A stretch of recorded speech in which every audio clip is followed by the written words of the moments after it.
සති 4ක self care wellness workshop එකකට join වෙච්ච හින්දා ඉතින් මේ දවස්වල ඒ ගැන තමයි මම කියවන්නේ. එක්කෙනාගෙන් එක්කෙනාට ඉතින් self care කියන එක වෙනස්.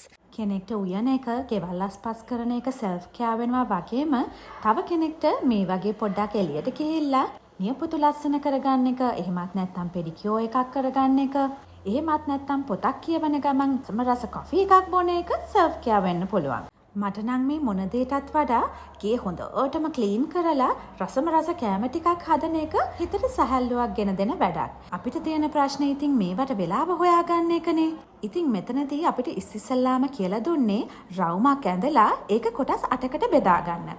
ඊට පස්සේ ඔයාගේ ජීවිතේ ප්‍රධාන මාතෘකා 8 ඒ කොටස් ඇතුලේ ලියන්න. දැන් හැම කොටසකටම 10න් ලකුණු දෙන්න. ඒ කියන්නේ 10න් ඔයා කොච්චර වේලාවක් ඒ කොටසට ලබා දීලා තියනවාද කියලා. උදාහරණයක් විදිහට මගේ දරුවන්ට මං වෙන් කරලා තියෙන වෙලාව 10න් 9ක් කියලා තමයි මම සඳහන් කරේ. එතකොට මහත්තයාට 10න් 2යි.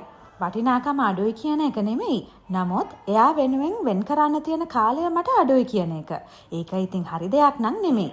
ඉතින් ඊට පස්සේ අපි සාකච්ඡා කරේ ලකුණු අඩුවෙන්ම ලැබුණු කොටස් වලට පිළියම මොකක්ද කියන එක. ඉතින් මගේ ජීවිතයේ වටිනා කොටස් 8 සහ ඔයාගේ ජීවිතයේ වටිනා කොටස් 8 එකිනෙකට වෙනස් වෙන්නට පුළුවන්. ඉතින් ඔයත් අනිවාර්යයෙන්ම මේ ක්‍රියාකාරකම කරලා බලන්න. මේ කොටස් 8න් එකක් ඔයා වෙනුවෙන් වෙන් කරන්නත් අමතක කරන්නට එපා.